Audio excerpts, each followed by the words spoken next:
A week at the world's fastest half-mile culminates with a celebration in Victory Lane. As the drivers depart, the remnants from race week give way to a colossal transformation. A countdown clock of only 19 days to flip the world's fastest half-mile into college football's biggest arena. The battle lines are drawn. Two teams of gridiron gladiators will enter the last great Coliseum, where success isn't given, it's earned. Where brothers will lead their way into battle for a fight to the finish. The drive to achieve a dream, where only one team will etch their name into the history books under Bristol's bright lights. There's no room for fear in football. The ones who hope you won't are the same ones scared that you will.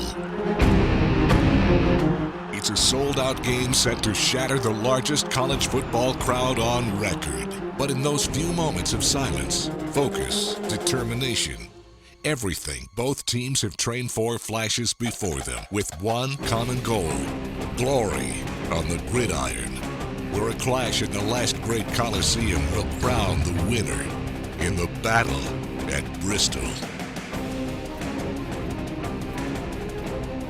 Good evening and welcome to the Bristol Motor Speedway. I'm Kenny Hawkins with ABC Tri-Cities in Johnson City. I'm Corey Curtis with WKRN News 2 in Nashville. And I'm Marshall Hughes joining you from WATE in Knoxville. It's no secret the world's fastest half mile is located in the heart of NASCAR country. The thousands of fans making their way to Bristol Motor Speedway. High banks each year, but in just 3 days, the roar of Thunder Valley, it won't be filled with drivers revving their engines. No, it's going to be instead a dream of decades in the making. The only time a football game was played at Bristol Motor Speedway was back in 1961, guys, the year John F. Kennedy was president, until now. After the battle at Bristol was announced back in 2013, the focus shifted to making the historic track transformation happen. After hundreds of battlefield builders were faced with a daunting task, tackling one of college football's biggest challenges under 3 weeks. That's right, 3 weeks. As Micah Smith shows us, the big build needed to reach some major milestones in record time.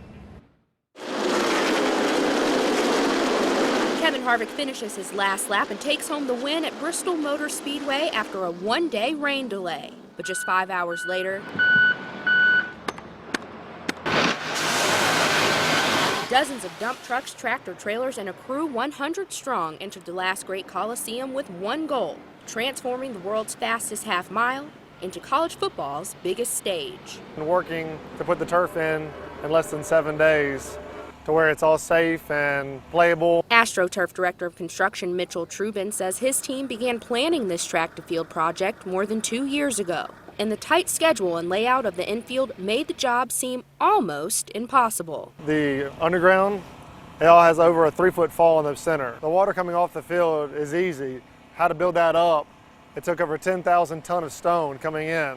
That's over 450 truckloads. And after the stone came the 1/4-inch thick shock pad across the whole surface. Then finally the actual turf, filled with a sand and rubber mixture. Once that settled, it was time for the Tennessee and Virginia Tech sports surface teams to add their big orange and Chicago maroon accents. You're part of the team, and you don't want to let your fans down, so yeah, you want it to be perfect. Despite a one-day setback in some rainy weather, this project stayed on schedule, and crews officially finished the field 4 days before the big game. But the battle at Bristol may not be the end of this track-to-turf story. How we installed this field and built this field was so that it could be reused and repurposed again. So when the game is over and one team reigns victorious, there's a chance the change from turf to track could become a new Bristol tradition. For the Battle at Bristol pregame, I'm Micah Smith. Well, the last great Coliseum, a perfect facility for the sold-out showdown pitting the UT Vols against the Virginia Tech Hokies. Now, the stadium is located almost halfway in between both universities, and with the crowd expected to be in excess of 150,000 fans, it is not going to set. It is going to shatter the NCAA record. I mean, here's the thing. Let's put that in perspective. That's more than double the attendance at this year's Super Bowl. It's so big, the Guinness Book of World Records will be here to make sure all of this is legit. It's the largest college football game ever. despite all of the changes around the Tri-Cities and the grandeur of the game, the Vols are sticking with their Rocky Top roots when it comes to game day gear. Yeah, Tennessee will hit the field in their traditional orange and white uniforms. Athletic Director Dave Hart says, he wants people to remember the rich history and tradition of Vol country is tops. UT made the announcement after Virginia Tech actually revealed they're going to rock a new Hokie Stone look on game day, gray and black uniforms. Now, guys, looking good and feeling good on game day is important, but really they are meaningless unless one of these two teams can dominate on the field. And as we look back to week one, it was not a dominant performance from Tennessee to start the year against Appalachian State. Yeah, I think one of the most disappointing things, might have been Tennessee's offensive line. We had heard so much about this offensive line in the offseason. And obviously when these guys were freshmen, they were considered one of the worst offensive lines in the country. Listen, when your running back is rushing less than Appalachian State, that offensive line has to do a better job in this next game. Yeah, Butch Jones talked about that this week. He said that the starting spots, they're up for grabs right now. He says the starting five are going to be the best players he has on that offensive line. So that plays a huge part, not just the running game, but keeping Joshua Dobbs healthy as well. And Josh Dobbs is going to have to do more down the field. Release Dobbs. Yeah. You got to release Dobbs. You got to let him play his game, right? If you're going to free up those running backs, you got to make plays down the field. And Josh Malone's too good to not get him the football. Absolutely not. Huge now, Virginia Tech, kind of the same start, but not the same finish. Not the same finish. They took on Liberty. That's Kendall Gill's. That's Kendall Gill's team. And this is the thing about it. The first half of the Liberty looked a lot like Tennessee's game against Appalachian State. At one point, I thought the Hokies might have been looking forward to this game as well. Now, in the second half, they got things cranked up behind their JUCO quarterback, Gerard Evans. Yeah, Gerard Evans, huge impact for the Hokies already, the JUCO transfer. 4 turnovers for Virginia Tech, not something you want to see against a Liberty team. At the same time, though, the Hokies getting the win. Well, the new head coach, Justin Fuente, he had that Memphis offense rolling for a few years, got that team on top quickly. I expect a huge transformation from that Virginia Tech offense. They're only going to be better from week 1 to week 2. And keep this in mind, both offenses like to play fast. This could be the fastest game in college football history because they get up to the line really fast. So expect the defenses.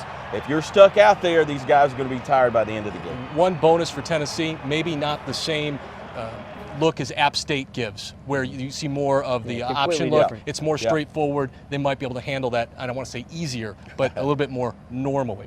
Now, it's the biggest problem, guys, facing every Heisman voter. There's just no way to watch every game. I mean, believe me, you try to watch them all. You'd love to watch them all, but you simply can't. The head-to-head conflicts and the regional broadcasts make it impossible. Now, for players who are eyeing college football's top prize, the chance to impress everyone doesn't come around every weekend. Saturday night, there will be more than just 150,000 fans watching. The entire country will be, including hundreds of Heisman voters. You don't think about it. You don't play for it. It's never in your conversation. You have it in your periphery. The winner of this year's Heisman Trophy. It is the greatest personal award in college football. Hoisting the Heisman Trophy means just one thing. You are number one. And the search for a new number one is already on. Modern day Bo Jackson. He's got breakaway speed. Christian McCaffrey. Mr. Do-It-All. I mean, he is the modern day, to me, Eric Metcalf that can do everything. Comes pressure. Watson throws the end zone. Probably the best quarterback in the country, that can do it all. He can run, he can throw. A toss to Nick Chubb. Blockers out in front. Perseverance. I think he looked phenomenal coming off of his devastating knee injury last year. Those are the favorites. There are also contenders like J.T. Barrett, Dalvin Cook, and Baker Mayfield. Then there are what I call Heisman hopefuls, like Josh Dobbs and Jalen Hurd. They need things to go right. Most of all, they need to win. If you don't win, it really doesn't matter what you do on the field, per se. The contenders and pretenders really won't take shape until late October. As long as the Volunteers keep winning, they stay in the hunt. But the battle at Bristol is a record-setting game in prime time.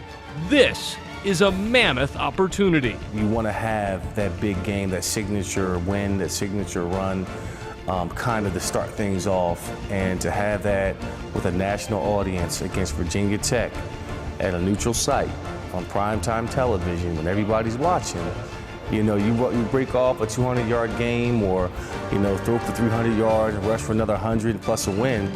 That begins the conversation for us. So there, it's the starting point, it's the tip of the iceberg. So if Jalen Hurd can put together a 200-yard game and score 2 touchdowns, he thrusts himself right into the conversation. This is just the beginning. This is the appetizer before the main feast. Guys, being a Heisman voter is not easy. I've been doing it for a little over 5 years now. Everybody's got an opinion on it, and they always think yours is wrong. I'm fortunate to know Eddie pretty well, so I'm always able to bounce my theories off of him. But it's really early in the race, as he talked about, but still, everybody's watching. This is their chance to start to become part of the conversation. I agree. You know, Butch Jones's touted roster of volunteers will need to perform at a level like never before. Yeah, brick by brick, a foundation for a solid football team on the field continues to grow. We always talk about in our football program, you have to reinvent yourself every single year. With one of the toughest starting schedules in the country, hear why Coach Jones says he's counting on his seniors to perform. They're going to go home talking to themselves because this is an awesome thing. It really is unbelievable. Bristol Motor Speedway owner Bruton Smith is right. One of the big attractions expected at the game is the largest ever center-hung screen fitting of his name, Colossus. Well, we're talking 4 3-story high screens weighing in at a whopping 700 tons, 485 speakers. That's more than a dorm room. It brings a whole new meaning to big screen. Yeah, get this, the cables holding it in place, bigger than the cables supporting the Golden Gate Bridge. Wow. No matter where you're sitting. Not a bad seat in the house, but we found one person brave enough to suit up and give you a behind-the-screens look inside Colossus. From here, it looks pretty big, but up there, it's even bigger. I'm Curtis McLeod, and we'll take you inside Bristol Motor Speedway's Colossus. And Josh Dobbs giving me a football lesson. All that when we return.